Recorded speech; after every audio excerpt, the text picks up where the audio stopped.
Welcome to Loren Reads to You. Today we're reading The Bedtime Killer by Loren Malloy.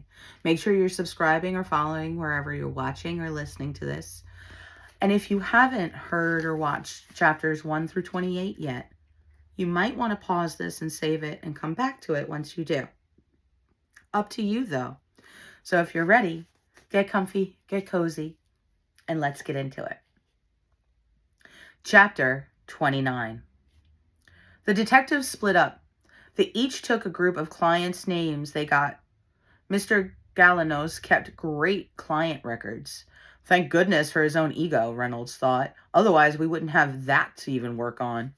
The captain also contacted all the media outlets to make sure they all broadcast that the Bedtime Killer works for the Looking Good Landscaping Company, and to call the police if anyone claims to work for them or shows up in one of their vehicles. Any clients of theirs were urged to contact the police in hopes of making a police sketch. The tip lines were immediately opened and volunteers from all over the police station came to help take calls in hopes something vital came through. Reynolds walked up the front steps of the first name on his list, Delilah Daring.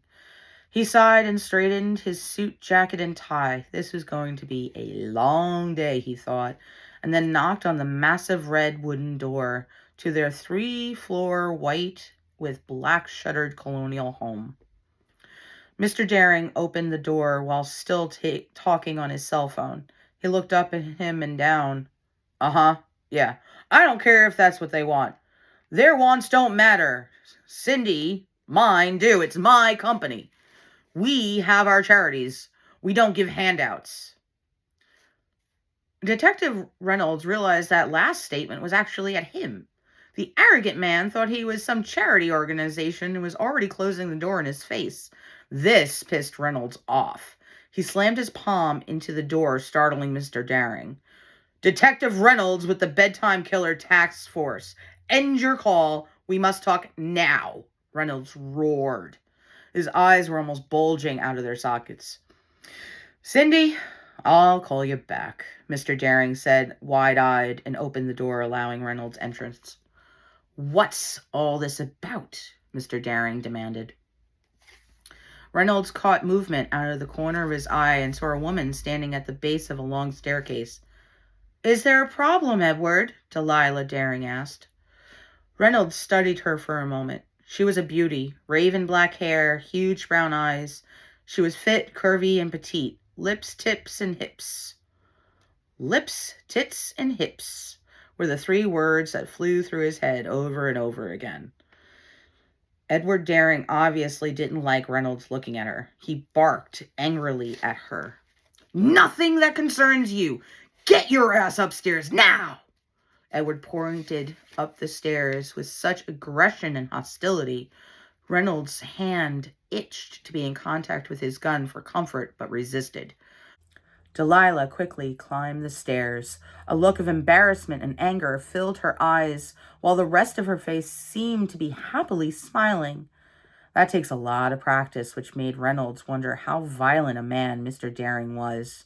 The poor woman, he thought, a serial killer and a violent husband. He hoped not. Edward looked at Reynolds and said, In here. Mr. Daring walked towards a room that obviously was this man's home office. Once they were inside, Edward sat in a large winged chair meant to impress and intimidate. Well, I'm a busy man, so get to it, Edward said. Reynolds just stared at the arrogant jerk for several seconds.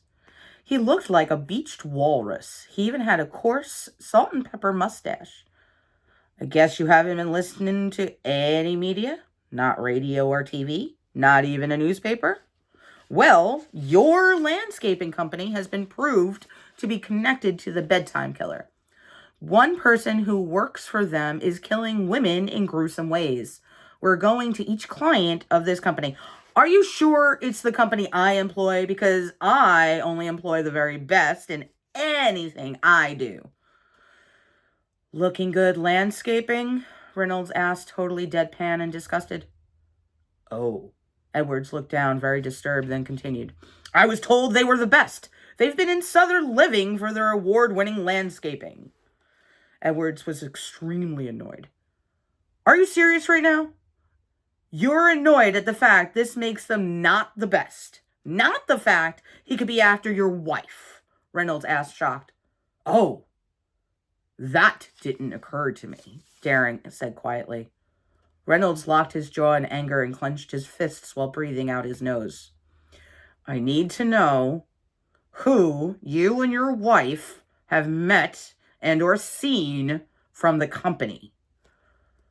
Well, Mr. Glenanos, obviously. He stopped by recently, actually, because I had called him. Our house hasn't won the Southern Home and Garden Award. His client, Beaumont, won it last year, and I told him I'll be damned if I didn't win it this year. I made him get his best guy who did her lawn to do mine. It came out wonderfully. I know we'll win this year, Daring said and puffed his chest out with pride. Did you say Beaumont? Reynolds asked, looking up from his notepad, shocked. Yeah, why? She won it last year, and it was their landscaping company that was awarded for the work. It's why I hired them. Good enough for her. It's certainly, definitely good enough for me. Enough with that ward! Jesus, man. Vivian Beaumont was killed by the Bedtime Killer. You had to have met the damn villain who killed her. Did Galanos give you his best man's name? Did you see this man? Edward began fiddling with his tie tack, a gold bar with a ruby that had to have cost more than Reynolds' whole yearly salary. Galanos said Beaumont's yard was all thanks to... Shit, what was it? Edward Daring was putting his fat fist to his forehead like it would make the name appear. Reynolds silently breathed out as slowly as possible and stared out the window. The landscaping was very pretty, like something you'd see at some botanical garden you'd pay admission just to walk around the grounds.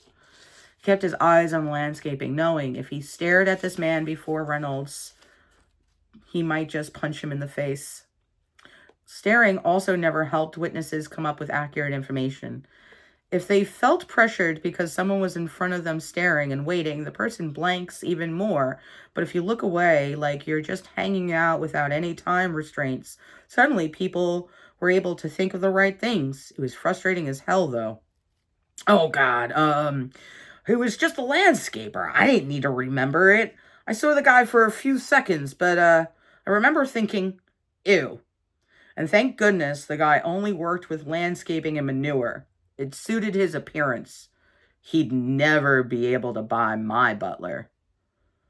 I remember thinking I'd lose any meal I had to eat in front of him, as well as I'd never want him near any of my important guests. You know, visual proof of what a child of inbreeding looks like. Oh yeah, it started with an H. I remember because I thought H for horrible. Horrible, yeah. Horrible Horace. That's it. Ha! The guy's name was Horace. I wasn't told the last name, but I remember now. He had to be pretty tall because the top of his head was just a bit taller than the top of the tallest bushes we have. Those are about 6.5 feet tall. He was really stocky, disturbing looking, and that was from far away. He kind of looked like a mutant bulldog and was extremely tan. I don't know if he was bald or not, but I don't remember any hair. Mr. Daring, you're coming into the station right now to work with the police sketch artist, Reynolds said, closing his notebook. I can't do that. I'm very busy. Edward looked shocked and stunned at the thought of being put up as an inconvenience. 6 women are dead so far, and you might be the only person who can give any description. You don't want to come in with me? That's fine. I'll hold a press conference saying you are the key to breaking this case and you refuse to help the public stop this vicious serial killer. I wonder which will happen first. Will the Bedtime Killer kill his very first man ever just to keep his identity a secret? Or will your business be affected when everyone you work with suddenly stops and drops you like a bad hat? Fine, Daring exclaimed as he stood up, red with fury. Good. I thought you might find some time in your oh-so-important and busy schedule to help your community. I'll follow you. I will not be seen in that godforsaken vehicle, Edward said in disdain. That's up to you, but remember, you don't show up in an hour, I hold a press conference. You won't want to be standing in the way or stopping anything having to do with the Bedtime Killer. I'm not going to let you not do your civic duty and let another woman become his victim. Reynolds nodded by at him and walked out of his office without another word and right out the front door. He knew Daring would be following right behind him. He didn't want any of that shit affecting him. Reynolds suspected Edward was more worried about the business issue that would come from not helping than being killed. That thought made Reynolds shake his head in confusion. I'll never understand some people, he whispered as he got out his cell phone. As he put on his seatbelt, he texted to the other detectives. Daring, coming in for police sketch. Got told the guy's name was Horace. We got progress, boys. That was chapter 29 from The Bedtime Killer by Loren Malloy. That's me. So if you're enjoying this story and want the copy for yourself, you can get this plus 20 plus other books of mine through Amazon. The Bedtime Killer comes in paperback and Kindle. And when you're ready, make sure you're following and subscribing because we're about to get to chapter 30. And you don't want to miss the ending of this book. So I'll see you then.